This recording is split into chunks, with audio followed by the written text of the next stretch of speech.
Okay, those are some good definitions. The reason that we want to look at shame is it ties into the story, and we're going to look at the difference really between shame and guilt. And you guys have some good definitions. To be made fun of, disgraced, either humiliated or humiliation by people that you know. A couple of you have guilt and embarrassment, and then a couple of you had just embarrassed.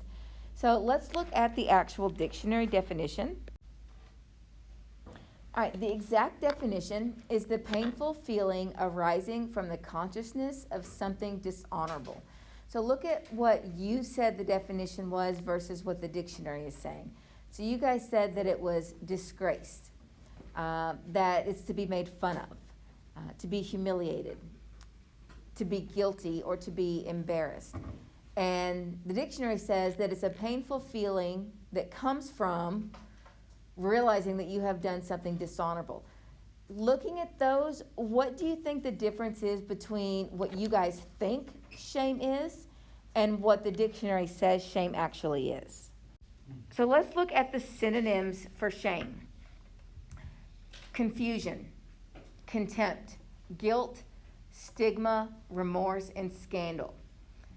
Now, when we look at the exact definition, it says painful feeling. And in our synonyms, is confusion a painful feeling? Not necessarily. What about contempt? Is that a painful feeling? No. Scandal. Contempt is more something that you would feel towards other people. Guilt. Okay, that is kind of a feeling. But it can also be an action like we talked about a minute ago. Stigma, that's other people giving you a stigma. Okay, that would be something, there's a story called The Scarlet Letter, and Hester Prynne had an affair. And in the 1700s, that was just not done. Okay? And she had a baby from the affair. So she had to wear the letter A on her for the rest of her life. That was a stigma. She was branded, not physically, but just with on her clothes, the letter A. So that was a stigma. That was done to her, wasn't it? Remorse. Now that is a feeling that the original person would have. So that's close. Scandal. Scandal, again, is an action. So we're looking at these synonyms for shame, and we're realizing that some of these are feelings, and some of these are feelings others had, and some are actions. Now that's just step one. We had to really look at what shame was to understand guilt. So let's look at the next part. We're going to get there. First, let's rank them. This ties into our denotation and connotation lesson. Denotation, exact same dictionary definitions. You'll notice up here that these are synonyms. Some of them are not synonyms that we found, but they are synonyms. And I want you to rate them from the least intense to the most intense, which is the connotation of the feeling that this word means to you, the least intense to the most intense. It's not necessarily more serious, but it's the one that causes you to feel more emotion. And so when you look at the least intense to the most intense, you do something bad and you kind of feel uncomfortable. So I'm going to agree with you guys on that one. Uncomfortable is probably the least intense. And then you do something you're not supposed to and you feel guilty. Let's look at guilty versus embarrassed. Do you think that feeling guilty is a stronger regret than embarrassed? So maybe we should flip these a little bit, okay? You're uncomfortable, and then you're like, oh, I shouldn't have done that. I'm a little embarrassed. So it's not as intense. I think I'll agree with you on painful, okay? And then for guilt and shame, I think I would agree that guilt is right there with it. Guilt and shame could almost, in some cases, just be interchangeable because they're so close. We forgot one. Which one did we forget? I would agree with you that there's a good place to put that. A little bit more than regret, but not quite guilt. Okay? All right, good. So here's some quotes that deal with shame versus guilt.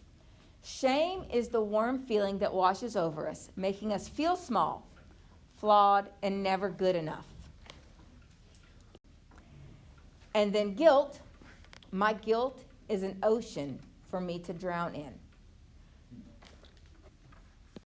So your definition for guilt, you did the crime, okay, so you're guilty of something. In that case, it's an action, so that's good. To feel bad or sorry for, okay, or to make someone feel shame.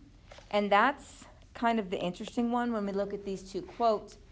Shame is the warm feeling that washes over us, makes us feel small and flawed. But my guilt is an ocean for me to drown in. And so it's almost like guilt is overwhelming, but shame is, oh, I did something that was bad. And so that interpretation you have there to make someone feel shame, I can definitely see how you did that. All right, so it's almost like in your answers, you guys kind of tied it all together, which is fine. So the exact same dictionary definition, to make them feel shame while doing a crime. And then the similarities, which you guys already went on to, which is to make someone feel shame. All right, let's look at what the experts say. We can talk about whether or not we agree with this or not. Guilt is feeling that you are bad, worthy of contempt, or inadequate as a person. It is relating to our behavior or self, often in relation to other people's opinions, not necessarily about a specific behavior or event. Whereas shame is feeling remorse or responsible for something that you have done wrong, relating to a specific action like making a mistake, committing an offense, or hurting someone. I think we're kind of in agreement there that these may be flipped, that this is more guilt, just because right here it says relating to an action, and when you're guilty of something, that's an action. And this one is a feeling based on our behavior, not necessarily an event. And so shame is more of a feeling. Okay, I think I agree. I think you guys are in agreement there with that one. All right, so let's look at what this has to do with the story that we are reading. So now we're going to go through and we're going to read Amy Tan, which is on page 78 of your textbook, and then we'll talk about it. All right, go ahead and do the questions for Amy Tan, and then we'll pick up tomorrow going over them.